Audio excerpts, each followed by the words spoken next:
savoir et comprendre les plus récentes nouvelles qui nous touchent. Tout savoir en 24 minutes. Bonjour Francis et bienvenue à ce nouvel épisode de Tout savoir en 24 minutes. Merci de m'accueillir. Ça me fait plaisir, comme à chaque jour. Écoute, le bureau d'enquête de Québécois frappe encore aujourd'hui. Après l'OCPM, c'est maintenant le Port de Montréal qui passe au cash.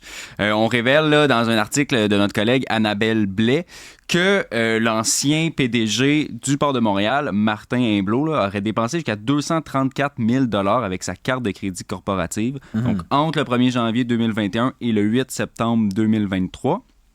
Et donc, on révèle là, des dépenses assez faramineuses, qu'on peut ainsi les qualifier. Là. On parle là, d'un souper là, qui aurait coûté 1 412 $, donc 329 auraient été dépensés en alcool. On parle également là, d'une bouteille de vin qui a déjà été achetée au coût de 315 $. Et c'est des chiffres qui sont quand même assez élevés. Martin Imblot, maintenant, n'est plus PDG du Port de Montréal. Il a lui-même affirmé, là, c'est rapporté dans l'article, qu'il avait un certain malaise là, avec ces dépenses-là, parce que ce qu'il dit, c'est souvent, il devait convaincre des clients, tout ça, de venir à Montréal. Et donc, ça faisait partie un peu de la game, là, pour ainsi dire, de courtiser les clients avec des dépenses quand même assez élevées dans des restos, là. Oui, ben j'en ai parlé plus tôt à l'émission pour ceux qui étaient déjà en onde avec nous. Pour moi, effectivement, damn if you do, damn if you don't, comme on dit en bon français. Je veux dire, c'est un rôle, le PDG du port, qui est notamment un rôle de représentation, comme tu l'as expliqué, d'accueillir des grands transporteurs maritimes, des partenaires internationaux ici. Ça prend des dépenses, là, puis bon, là, c'était sur sa carte corporative, je sais pas comment autrement on peut financer cette représentation-là. Tu sais, j'aurais une hésitation à le condamner, tu sais, il est comme c'est le poste un peu, la fonction. Oui, c'est ça, exactement. Ouais. Ça serait toi et moi, on ferait pas très différent. Puis tu sais, j'ai aussi une petite réflexion, j'en parlais plutôt aujourd'hui, mais tu sais, là, on a fait l'OCPM. Puis bon, l'OCPM, quand même, là, je reste sur ma position que ça n'avait pas de maudit bon sens, là, parce que c'est des gens qui, comme je l'expliquais tantôt, là, c'est des gens qui lisent des mémoires puis qui font des sessions de post-it dans des bibliothèques. Là, ils n'ont pas à dépenser des centaines de milliers de dollars en voyage et en restaurant chic. Là, ici, on n'est pas dans la même posture. Puis, à la différence de l'OCPM, le port, c'est crucial pour Montréal. S'il n'y avait pas d'OCPM demain, honnêtement, on vivrait bien, toi puis moi. S'il n'y avait pas de port, je te promets qu'il y aurait moins de stock au Centre Eaton puis aux Galeries de la Capitale. C'est comme un actif vraiment important. On nomme une personne à la tête de cette organisation-là. Il faut qu'il fasse sa job. Fait que, est-ce qu'il devrait boire moins de vin? Est-ce qu'il devrait aller dans des restaurants plus cheap? Je sais pas. Il y a quand même là-dedans aussi des restaurants... c'est paradoxal, le Terrace Gate, là. On était le premier, toi puis moi, Christian, on serait sortis dans la rue déchirer notre chemise, le Ferrera, tu sais, genre. Puis là, on se tourne de bord, puis comme le Graziella, tu sais, c'est comme, ben là, on veut-tu une gastronomie excellente au Québec? Puis si oui, ben il faut qu'il y ait du monde avec de l'argent qui vont dedans. Est-ce que ça doit être des fonctionnaires puis des serviteurs de l'État? Je pense que c'est le fait que ce soit notre argent, au final, qui... finance ça. Mais c'est paradoxal, tu comprends? Parce que tout ça, et notamment parfois des décideurs publics vont dans les restaurants, tu comprends? Puis est-ce que tu préfères qu'il y ait genre dans un Saint-Hubert, qui d'ailleurs appartient à des Ontariens, ou dans une chaîne qui appartient à un groupe américain, ou tu préfères qu'il y ait chez Graziella, puis chez Ferrera, puis qui sont encore une fois des joyaux de gastronomie montréalaise. Fait que tu sais, comme je te dis, j'ai comme plusieurs niveaux de comme malaise avec ce sujet-là. Mais bon, je pense pas que l'idée, là, c'est de résoudre le sort du monde là, sur le dos de Martin Imblot, mais juste peut-être les données sont celles qu'on connaît. Je serais surpris qu'il y ait, comme l'OCPM, là, une traînée documentaire pendant les 6 prochains mois. Là. Ce qui est dit, c'est connu. Justement, du côté du Port de Montréal, ils ont réagi. Là, ils ont refusé de dire, en fait, si les dépenses de M. Imblot étaient raisonnables, mais ils ont dit qu'ils allaient resserrer un peu là, le fonctionnement des dépenses en question pour la prochaine personne en poste. Je me posais aussi la question, plutôt aujourd'hui, tu sais, je regarde beaucoup Mélanie Joly là, actuellement, tu sais, il y a l'OTAN, il y a la Russie, elle est toujours en cavale, puis bon, elle est à la télé tous les jours devant des premiers ministres, puis tu sais, c'est une job quand même cool qu'elle a, j'imagine, là, mais un peu stressante.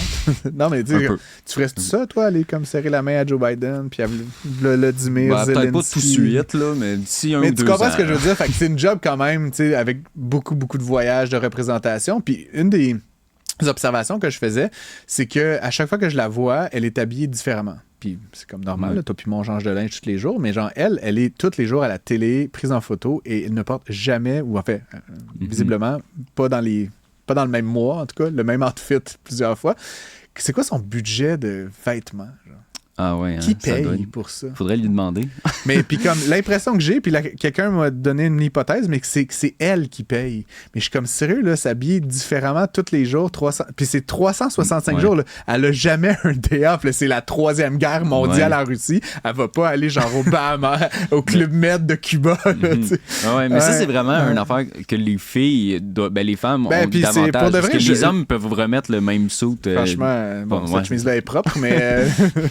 Mais tu comprends ce que je veux dire? C'est qu'il y a cette attente qu'on a. Puis tu sais, j'essaie pas de dire que je légitime pas les dépenses excessives ou rien, mais je dis juste, on a cette attente que nos politiciens puis nos politiciennes soient comme d'une certaine façon, maquillés, habillés, nanana, en tout cas dans le cas des candidates féminines. Puis après ça, on va dire, ben là, elle a dépensé pour s'habiller, c'est donc inacceptable. Mais je suis comme, tu voudrais-tu qu'elle soit dans la même paire de jeans tous les jours, genre pour aller rencontrer Zelensky puis Biden. Puis, tu sais, c'est un peu... on est comme... je sais pas, il y a comme une tension dans ma propre tête par rapport à ça. Puis je pense pas qu'on devrait donner non plus 100 000 $ de discrétionnaire à Mélanie Joly pour s'habiller. Tu sais, fait que c'est comme damn if you do, damn if you don't, tu sais, ultimement. Fait que merci, en tout cas, ça m'a permis de re-ranter au sujet de Martin Blum. C'est un sujet qui te passionne, ça me passionne, mais ça me questionne. Non, ça me questionne. Je pense qu'on n'a pas fini socialement d'avoir ce questionnement-là. Est-ce que c'est légitime d'aller au restaurant puis de payer 300 $ pour le patron d'une compagnie de 20 milliards de dollars? Spontanément, l'entrepreneur en moi, il a tendance à dire oui, puis le citoyen en moi, il a tendance à être un peu outré. T'sais. Puis je suis comme une seule personne, malheureusement. Tout savoir en 24 minutes sur le premier sujet. C'est correct. On va faire vite avec les autres. Ouais. Maison Benoît Labre. Tu te rappelles, dans les derniers mois, ça fait beaucoup jaser. Donc, c'est un centre d'injection supervisée qui est situé à côté d'une école primaire. Pourquoi on n'injecte pas les enfants directement? Bonne question. Aujourd'hui, Pierre Poilievre était de passage à Montréal, la grande visite. Il a fait un point de presse pour dire que lui, il allait arrêter de financer ces centres-là. C'est ses mots. Ils ne vont plus recevoir un sou du gouvernement fédéral et je vais investir, je étant Pierre Poilievre et non Maxime Sailleur, je vais investir dans le traitement pour les gens qui ont une dépendance pour leur donner espoir de vivre sans drogue. Donc, évidemment, c'est une stratégie là, qui contrevient un peu à la stratégie là, de Justin Trudeau et de la Ville de Montréal également. La Ville de Montréal qui n'a d'ailleurs pas réagi là, à ces déclarations-là, ce que j'ai vu là, sur le Twitter de Valérie Plante. Et il y a un expert, là, d'ailleurs, dans l'article assez intéressant, là, le juge Louis Letellier, qui lui indique là, que pour lui, fermer ces services-là, ça serait revenir à la criminalisation, et donc revenir un peu à ce que Harper faisait avant là, sous son gouvernement. Je pense que la vraie réponse est probablement entre ces deux interprétations. Là, je pense que ce que M. Poilievre sait bien faire, c'est sentir le pouls de la population, puis clairement, il y a comme une écœurantite profonde avec cette histoire-là. Ils ont carrément mis des gens avec des fortes dépendances à proximité d'une école. La maison Benoît Labre, c'est pas la seule aussi. Non, ça n'a pas de bon sens. Là, comme je veux dire, puis même moi qui est jamais allé dans ce coin-là, tout ce que j'ai lu à ce sujet-là, c'est mal pensé. Puis on sait que M. Poilievre aurait cette lecture là, de l'incompétence de Valérie Plante. Donc, clairement, c'est une façon pour lui de marteler. Puis je pense qu'il y a quand même une grosse insatisfaction à l'égard de l'administration de Mme Plante. Fait que, c'est comme pour lui, c'est un gain facile là, de se positionner là-dessus. Après ça, sur l'autre volet, moi, je te dirais, mes valeurs là-dessus sont plutôt opposées à celles de M. Poilievre. La science, la santé, tous les praticiens sur le terrain disent la meilleure façon de ramener ces gens-là dans le droit chemin, c'est de l'injection supervisée, c'est d'avoir un travailleur social qui les prend en charge. C'est certainement pas de les criminaliser, c'est certainement pas de les transformer en personnes. Il faut ce type de processus-là pour les sortir de la dépendance. Donc, M. Lièvre a à la fois tort et raison. Là. Voilà. C'est peut-être juste d'encadrer davantage cette injection. On voit que M. Poilievre, il est toujours un peu dans les extrêmes. Là, puis, évidemment, il surfe sa vague. Fait que, en espérant qu'il voit un peu de raisonnable d'ici à ce qu'il soit éventuellement élu. Possiblement. Tout savoir en 24 minutes. Depuis hier, là, mini controverse maritime, une tache, une flaque noire qui a été observée là, dans le fleuve Saint-Laurent, à l'est de Montréal, dans le coin de Pointe-aux-Trembles. Et ça se serait révélé être, en fait, de provenir de l'huile à moteur. Donc, on pense, c'est une hypothèse que ça proviendrait du port de Montréal. Et la question que tout le monde se pose, c'est est-ce que c'est dangereux d'un point de vue environnemental? Est-ce que ça l'est? Et en fait, la ville, c'est pas encore clair, là, pour répondre rapidement.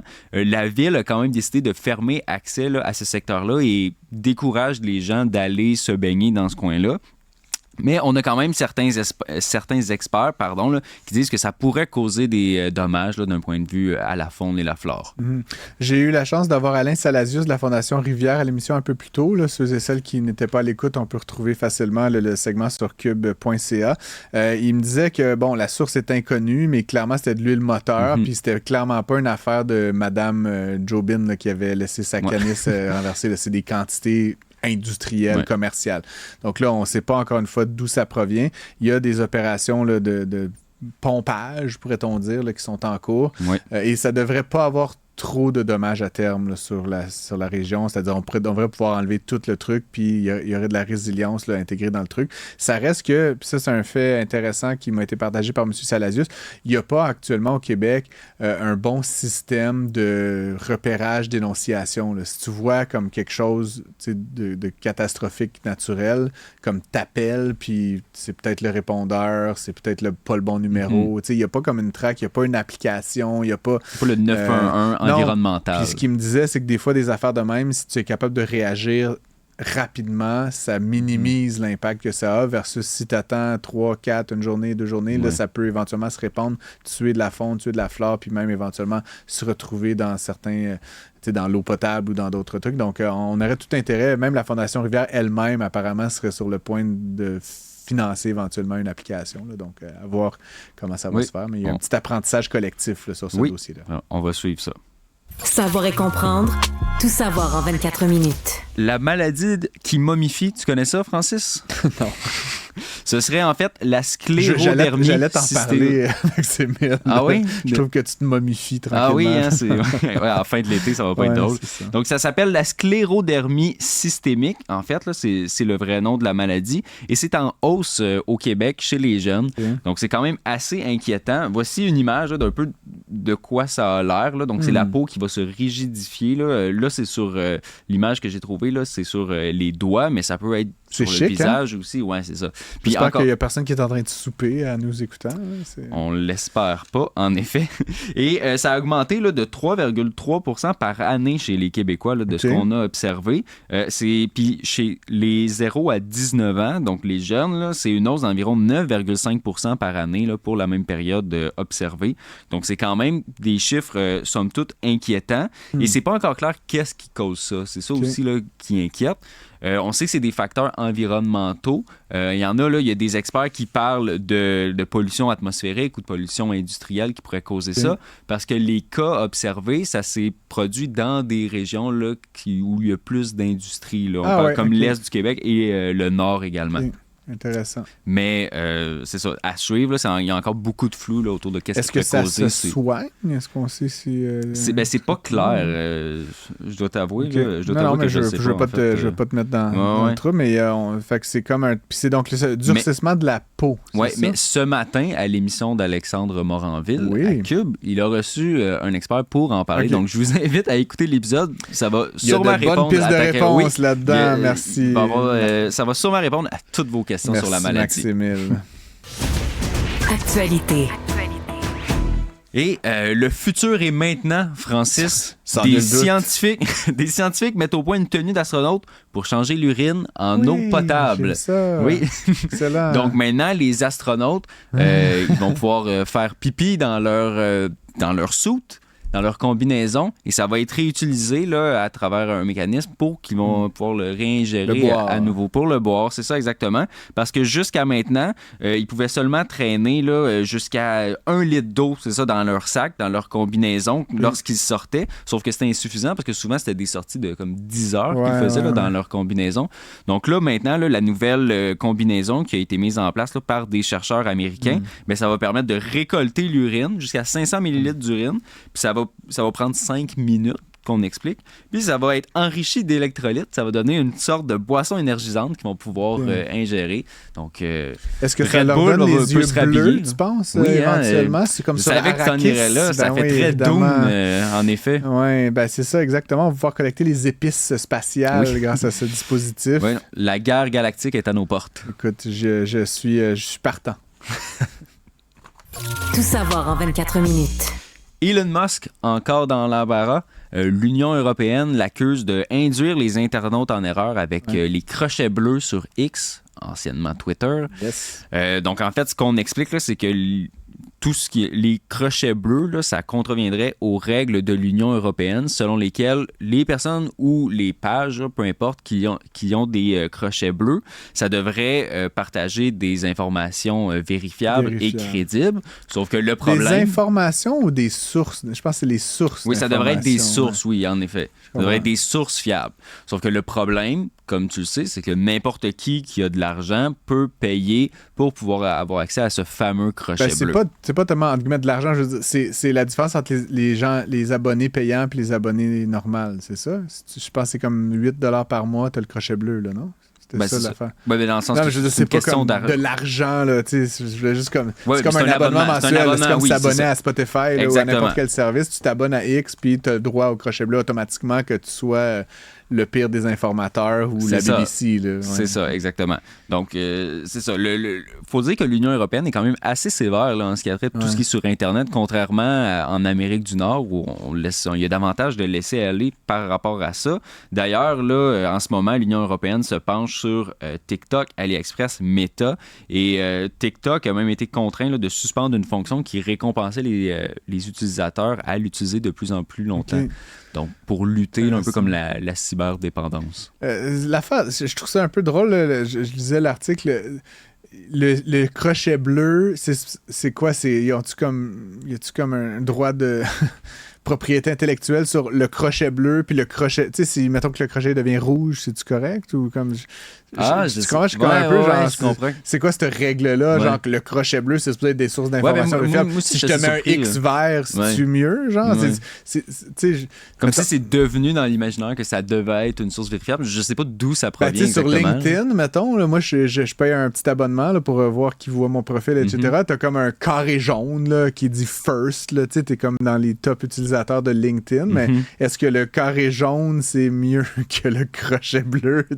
C'est ce que je veux dire. Comme je suis un peu surpris qu'il y ait comme quelque chose qui, ce crochet bleu-là soit sanctifié comme une forme de... En tout cas, bref. Par les bonzes de l'Union européenne. Bonzes de l'Union européenne. Tout savoir en 24 minutes. Hier, c'était la conférence de presse de Joe Biden. Est-ce que tu l'as écouté? Non. T'as pas fait tes devoirs? Je t'avais dit hier de l'écouter. Oui, je sais. Ben, en tout cas, tu as raté quelque chose parce que le fidèle à lui-même, Joe Biden, a commis quelques bourdes. On peut en écouter une, là, d'ailleurs, qu'il a commise hier. Je te laisse écouter ça. What concerns do you have about Vice President Harris's ability to beat Donald Trump if she were at the top of the ticket? Look, I wouldn't have picked Vice President Trump to be Vice President, but I think she was not qualified to be President. So let's start there. Donc, on peut voir ici, là, on peut entendre aussi Joe Biden là, qui qualifie... il se mélange entre Kamala Harris, la vice-présidente, et Donald Trump. C'est pas la seule erreur qu'il a commise. Là. Il y a également, quand il a introduit Volodymyr Zelensky, le président de l'Ukraine, sur la scène, il l'a appelé Poutine, donc le président de la Russie. Mais, somme toute, il y a des analystes qui disent que ça s'est bien passé, somme toute, malgré ces lapsus-là. Mais il faut dire que énormément de pression là, sur Joe Biden depuis le débat. Donc, tous ses faits et gestes sont scrutés à la loupe depuis. Et la conférence de presse s'inscrivait dans ça. Là. Je vais quand même dire, j'en parlais encore une fois ce midi, j'ai pas écouté la conférence de presse. Ce que je sais, c'est que ça a duré 1h20. Elle a été très en retard aussi. Puis pendant 1h20, il a fait un lapsus. Puis, tu sais, comme des fois, les médias ont fait partie du problème. Là. Genre là, tout le monde obsède, là, il a fait un lapsus, là, il s'est trompé dans 1h20, le gars il a dit un mauvais mot une fois, genre, puis c'est comme, il doit être sénile, puis con, puis c'est fini, puis tu sais, mettez-le à la porte, puis dans les faits, là, je l'ai pas regardé, là, mais tu sais, tout ce que j'ai vu sur les médias, puis du New York Times à Breitbart, là, tout le spectre politique, c'était, il a dit Trump, puis tu sais... comme c'est intenable. Je ferais pas mieux. Comme puis j'ai 40 ans. Puis tu comprends, je veux dire, comme j'ai aucun signe de sénilité. Là. Tu sais, je trouve tellement qu'on est exigeant, genre, puis que comme je le dis, des fois, je trouve que les médias ont fait un peu partie du problème. Comme mais c'est ça que les gens veulent entendre. Oui, mais la décision sur la qualité du leadership politique d'un président américain, c'est pas de savoir s'il peut tenir 1h20 en faisant 0 faute. Tu comprends? C'est pas ça la job. Tu sais, je trouve qu'il y a quelque chose qui me flabbergasse dans cette affaire-là de Biden. Puis honnêtement, je suis plutôt favorable à ce qu'il s'en aille, là, honnêtement, mais je dis juste comme ceci n'est pas le bon indicateur de son inhabilité. Tu sais. Puis qu'est-ce qu'il a dit pendant l'autre heure 19, mettons? Ouais, c'est ça. Ça pas percé. C'était-tu bon? Y a-tu été dur avec Justin Trudeau? Y a-tu parlé de M. Poutine? Y a-tu dit qu'il fallait résoudre le conflit israélo-palestinien? Il a dit Trump. C'est ça. C'est insignifiant en plus. Il s'est trompé de nom de famille une fois. Il a pas comme. Il a pas dit une affaire genre I will kill. Monsieur Trump là, qui disait que je pourrais tuer quelqu'un puis marcher à 5e Avenue puis personne pourrait rien faire. Là, ça, c'est grave. C'est comme c'est un contenu qu'il a dit. C'est pas une erreur. Là. Il a dit ce propos-là puis on était comme. Non, mais tu comprends, comme je suis juste. En tout cas, bref, je suis un peu découragé puis en même temps, je pense effectivement qu'il devrait s'en aller. Fait que, ben, t'es pas le seul d'ailleurs à penser ça parce que selon un sondage qui a été diffusé hier, là, c'est 67% des répondants là, qui estiment que le président américain devrait se retirer sa candidature. Et chez les démocrates, c'est 56%. Donc, ça représente la majorité. C'est quand même beaucoup. Savoir et comprendre, tout savoir en 24 minutes. Coup de théâtre aujourd'hui au procès d'Alec Baldwin. On en a parlé hier, tu te souviens? Ouais. Donc aujourd'hui, ça s'est continué. Et là, ce qu'on a appris, je rappelle là, d'emblée là, qu'Alec Baldwin est jugé pour homicide involontaire pour avoir causé le décès de la directrice photo sur le tournage de Rust en 2021 en tirant avec une arme qui était censée contenir des balles à blanc. Ouais. Alors finalement, c'était une vraie balle et ça a causé le décès là, de la directrice photo. Eh bien, aujourd'hui, au procès, on a appris qu'il y avait un lot de balles dont on présume qu'ils étaient les balles qui avaient été utilisées, là, qui ont été utilisées pour l'homicide involontaire, qui se sont rendus là, au shérif de Santa Fe, qui lui l'avait pas dit jusqu'à présent qu'il avait les balles. Et donc là, maintenant, ça s'est rendu là, au jury. Et là, ça viendrait tout compromettre le procès en tant que tel. Donc, les jurés ont été renvoyés chez eux et on va devoir évaluer là, dans la suite des choses, est-ce que c'est vraiment les balles d'où provenait la balle qui a été utilisée là, pour l'homicide involontaire. Puis là, est-ce que l'armurière qui a été condamnée, elle, est-ce qu'elle va avoir une révision à cause qu'il y avait des nouvelles balles dans une nouvelle boîte de balles 3 ans plus tard? Je comprends rien à cette histoire, honnêtement. C'est comme... Non, mais en effet, c'est... Genre, t'arrives, quelqu'un est mort, OK, qu'est-ce qu'il y a là? OK, une boîte, 2 boîtes. Comment que 3 ans plus tard, oh shit, j'avais la balle de boîte, genre, sur l'étagère. C'est comme, what? Non, je sais. What? C'est en effet un imbroglio. Puis genre, il y a eu la fille de l'armurière, elle a eu tout son procès, puis là, Baldwin, puis là, on en parle pendant des années, puis là, hey, la balle de boîte, chérie, tu l'as-tu tiré, tu l'as mis dans le tiroir de la cuisine, t'sais. Mais c'est ça, parce que ce qu'on disait, c'est que les balles, on savait pas, la balle qui avait été tirée, on savait pas d'où elle provenait. Donc là, ça serait peut-être la source de la fameuse balle. Genre, tu faisais quoi il y a 3 ans, Maxime? Ça se peut-tu que t'aies oublié ta spatule quand tu faisais des œufs dans le lave-vaisselle? Oh my God! T'sais. Anyway, je sais pas, il y a quelque chose de fou dans cette histoire que je ne saisis pas. Actualité. Ce soir, au fait, Post Malone sera là. Yes, tu connais bien Post Malone? Ah, j'adore. Veux-tu chanter une chanson? Non, ok. Tu me fais chanter l'autre fois. Non, c'est correct. Je vais dire le 1-1. J'aurais... Notre collègue Marianne Bessette, journaliste à la recherche, elle allait le voir justement. Ben, ça va peut-être être difficile pour elle parce qu'il y a des gens, des fans qui sont là depuis 5h20 ce matin, qui font la file pour être sûr d'avoir les meilleures places. Elle est partie du studio à 15h peut-être, 14h30. Ils ont une bonne longueur d'avance sur elle. On lui souhaite bonne chance. 2h30, 3h de route, elle va arriver à 5h, 12 heures après que les premiers soient arrivés. Ouais, d'après moi, elle est sûre de ne pas être en avant. Elle a-tu des tatouages de Post Malone, l'amie Marianne Bessette? Pas à ce que je sache, malheureusement, parce que peut-être ça pourrait lui permettre une place privilégiée. Tu montes ton tat puis tu rentres en avant de la ligne. Là. Je sais pas si c'est comme ça que ça fonctionne dans les shows de rock aujourd'hui. Je pense pas. C'est du rock, Post Malone? Non, je pense que c'est plus... la pop, rap. du rap. Pop rap, là, dans ce coin-là. Ouais. Je suis pas le... Alice Fournier en régie, elle a un avis là-dessus, là, mais elle ose pas, on dirait. Post Malone, donc 5h20. Écoute, c'est quand même un gros catch pour le Festival de Québec. En effet, là, le spectacle est à dire, 21h30 ce soir, là, donc 5h20, c'est quand même... Qu'est-ce que tu fais, mettons, cool. de 5h20 à 21h30, là, comme juste, on jase? Là. Ben, j'imagine que tu regardes les autres shows. Ah oui, accessoirement. Accessoirement. Ouais, c'est bon. Écoute, on espère qu'ils vont avoir du plaisir ce soir, puis notre amie Marianne pourra nous faire le débrief complet. Oui, puis on leur souhaite que ça envahisse l'attente. Absolument.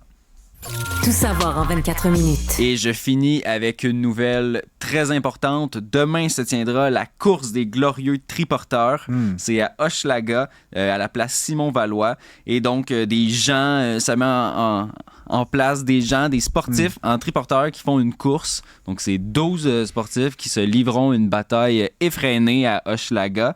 Et pour obtenir le meilleur pointage, là, les triportiens, je ne sais pas si c'est ainsi qu'on peut les appeler. Triportateurs. Les triportateurs vont être évalués là, sur le temps pour avoir complété le circuit, le charisme et le costume des participants, ainsi que leur pointage dans des habiletés diverses, là, comme le fameux slalom entre les cônes. Il y a des concours de compétences. Là, oui, c'est ça, d'habileté. Est-ce qu'on peut y aller en trottinette? C'est pas vraiment permis. Je pense pas que ça rentre. Je serais comme dans les Paralympiques du triportage, là, moi, si c'était ça. Là, ouais. Donc, bref, c'est demain, c'est à 13h à la place Simon-Valois, si jamais vous voulez y aller et vous gâter. Ben oui, pour ceux et celles, moi, spontanément, on m'a dit triporteur. Je pensais que c'était comme des boîtes à savon qui dévalaient des côtes. Là. C'est comme l'image qui me donne des triporteurs. C'est, bon, souvent, c'est des personnes âgées, là, mais c'est comme des Ou petites... les gros dans des Walmart. Ouais, OK, soyons... Attention, mais c'est des petites machines, là, vraiment.